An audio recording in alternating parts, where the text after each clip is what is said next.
అసమర్థులైనటువంటి వాళ్ళు వచ్చి పరిపాలన చేస్తారు అని చెప్పేసి ఇప్పుడు సేమ్ అదే జరుగుతుంది.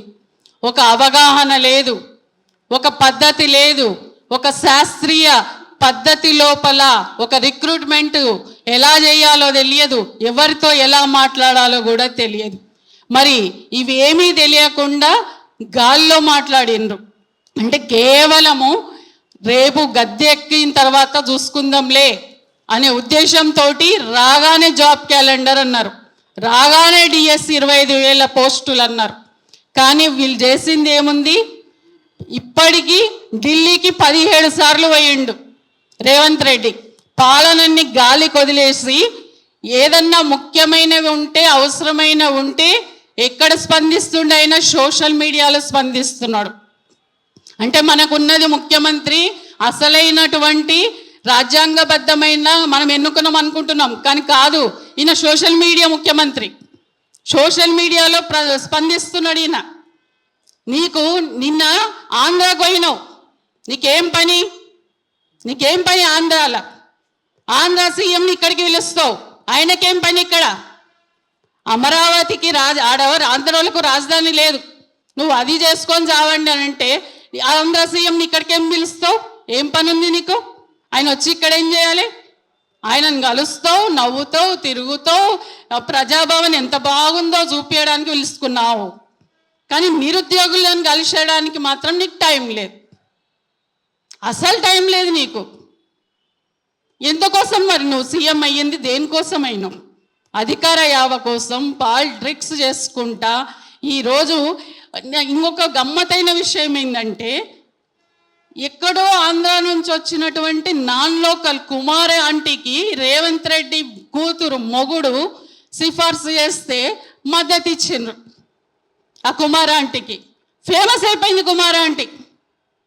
అరే ఆమె ఇప్పుడు ఏ లెవెల్లో ఉందనుకుంటున్నావు? ఆమె అపాయింట్మెంట్ కూడా దొరకదు. అట్లాంటి వాళ్ళకు నువ్వు సాధారిస్తావు. నిరుద్యోగులు కనిపిస్తలేరా?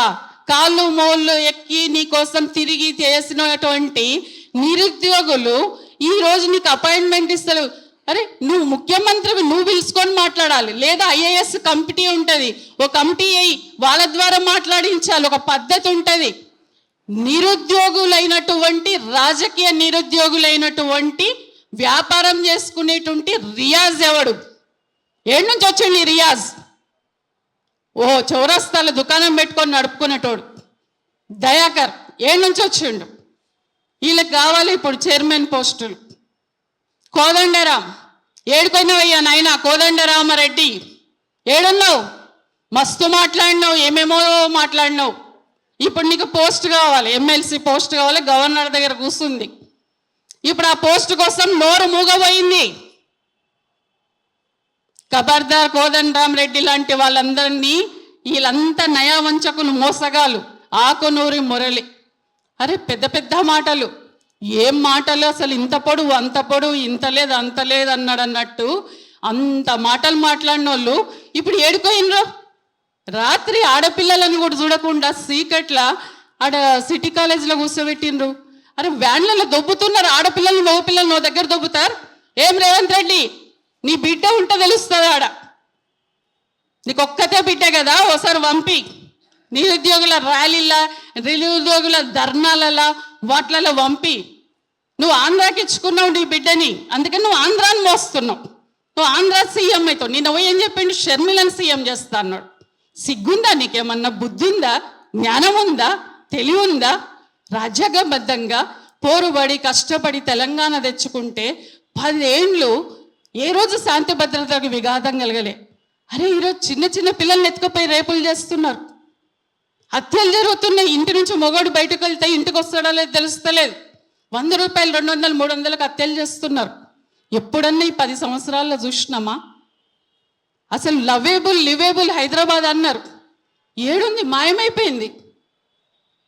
అరే ఒకటి నుంచి ఒకడు పరిపాలన అందించాలి, కానీ నిలువు ఓపిడి చేసుకుంటా పంగ నామాలు పెట్టుకుంటా నాకు పోర్టుల స్టేర్ కావాలి, తిరుపతి దేవస్థానంలో షేర్ కావాలి. బుద్ధి ఉండాలి. ఫిజికల్గా భౌగోళికంగా విడిపోయినాం పార్లమెంటులా. మన పరిపాలన మనం చేసుకోవాలి. ఇంకెవడో వచ్చి ఈడ పెత్తనం చేస్తారు అంటే ఖబర్దార్, ఖబర్దార్ రేవంత్ రెడ్డి. తెలంగాణోడే పరిపాలన చెయ్యాలి. ఈ గడ్డ మీద తెలంగాణోడే పరిపాలన చేస్తాడు, ఇంకెవ్వడు పరిపాలన చేయకూడదు. ఇది మా శాసనం. ఇది నేను తెలంగాణ తెచ్చుకుంది ఒక ప్రత్యేక పరిస్థితుల్లో. 1200 మంది చచ్చిపోయిండ్రు. నీళ్లు నిధులు నియామకాల కోసము అమరజీవులయ్యిండ్రు మా పిల్లలు, మా బిడ్డల కోసం మీకు తెలుస్తా. రక్తం చిందిస్తే తెలుస్తుంది, మీ ఇంట్లో ఎవరన్నా వస్తే తెలుస్తుంది. మీరు సావులను చూడలేదు, బాధ అవుతుంది, కళ్ళల్లో నీళ్ళు వస్తున్నాయి. ఒక తల్లిగా నా ఆర్తనాదం, కేకలు వినబడుతుంటే బాధ అవుతుంది. ఎంత కష్టపడి తెచ్చుకున్నాం, ఎంతగానం శ్రీకాంతాచారి యాదయ్య దగ్గర నుంచి శ్రీనివాస్, ఎంతమందిని కోల్పోయినాం మనం. ఇంతమందిని, బెల్లి లలిత ఎవరు చంపిండ్రు, ఎన్ని ముక్కలు కోసిండ్రు, మళ్ళా వాళ్ళని పిలుస్తున్నారు. మళ్ళీ అట్లాంటి అరాచకాలు కావాలన్నా, మళ్ళా పునర్వైభవం అంట టీడీపీకి. బుద్ధుందా నీకు? అసలు నువ్వు కాంగ్రెస్ పార్టీ లీడర్వేనా? తెలుగుదేశానికి ఏమన్నా అమ్ముడు పోయినోడివా? లేకపోతే తెలంగాణని ఏమన్నా అమ్ముడు పోగొట్టాలనుకుంటున్నావా? నువ్వు నిరుద్యోగుల గురించి మాట్లాడు. సమస్య ఈరోజు నిరుద్యోగుల గురించి ఉంది, ఆడపిల్లల భద్రత గురించి ఉంది. రాజ్యాంగబద్ధంగా ఈరోజు జరగాల్సినటువంటి విషయాల లోపల అశాంతి నెలకొన్నది. నేరాలు ఘోరాలు చాలా విపరీతంగా పెరిగిపోయినాయి. నేను ప్రెసిడెంట్ ఆఫ్ ఇండియాని రిక్వెస్ట్ చేస్తున్న ఈ వేదిక నుంచి ఇంకొక ముఖ్యమైన విషయం, రాష్ట్రపతి పాలనకు ఎంతో దూరం లేదు ఈ తెలంగాణ అని చెప్పడానికి ఇంకొక ముఖ్యమైన విషయం నేను చెప్తున్నాను. దయచేసి మా కృష్ణన్న, ప్రవీణ్ అన్న వీళ్ళందరూ కూడా గుర్తు చేసుకోవాలి. అన్న ప్రవీణ్ అన్న చూడండి, ఇది క్యా హువా తేరా వాదా.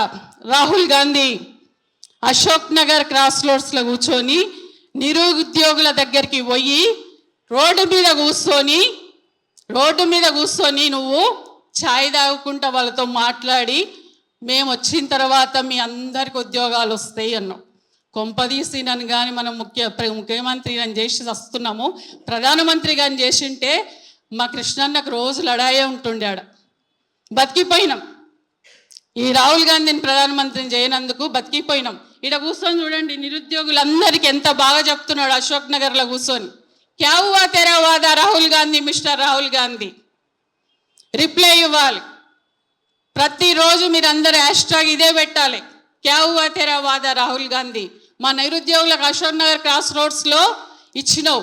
మరి ఈరోజు నాకు తెలియక అడుగుతా, నేను అంత నిరుద్యోగులు చెప్తున్నారు, మధ్యవర్తులు అంటే ఈ రియాజు, దయాకరు, తర్వాత బల్మూరి వెంకటు, వీళ్ళంతా అంటే ముఖ్యమంత్రి లేడా?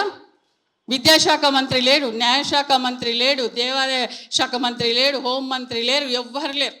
వీళ్ళందరూ మొత్తం ఒక 10-15 మొత్తం ఒక కట్టగట్టుకొని రేవంత్ రెడ్డి దగ్గర పెట్టుకున్నాడు. మరి ఎవరికో రిప్రజెంటేషన్ ఇవ్వాలి విద్యాశాఖ గురించి. గురుకులాల్లో గుడ్లల్లో కోడి పిల్లలు వస్తున్నాయి, ప్రిన్సిపల్లు తాగుతున్నారు, చిత్ర విచిత్రాలు ఎప్పుడు చూడలే.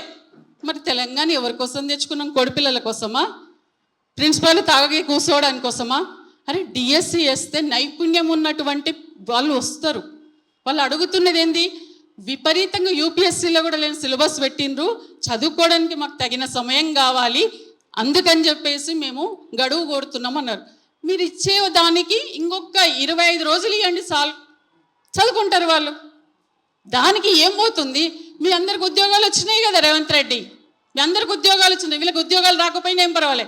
బల్మూరికి వచ్చే తీన్మార్ వేసుకుంటే మల్లన్న మోసం చేసిండు క్యూ న్యూస్ పెట్టుకొని, ఆయనకు ఉద్యోగం వచ్చింది. ఇక చైర్మన్లు దయాకర్కు, రియాజ్కి, వీళ్ళకి వచ్చేస్తే కోదండరామ్కి ఎమ్మెల్సీ వస్తే ఇంకా అయిపోయాయి. ఇక మీ గురించి ఎవ్వడు పట్టించుకోడు. మీకు అండగా తోడుగా ఇక్కడ ఉన్న వాళ్ళందరం ఉన్నాం. ఏ నిమిషమైనా ఎప్పుడైనా మీ అందరి కోసం మేము అడుగులో అడుగు వేసి వస్తాం. తెలంగాణను ఒక రక్షకులుగా సైర్ జంగాన్ని మోగిస్తున్నాం. ఇక్కడి నుంచే అందరం కలిసి కాపాడుకుందాం, లేకపోతే దారుణమైనటువంటి ఘటనలు, సంఘటనలు ఇక ముందు చూసే అవకాశం ఉంటుంది. కాబట్టి ప్రతి ఒక్కరం కూడా తెలంగాణ రక్షకులుగా ముందుకెళ్దాం. జై తెలంగాణ.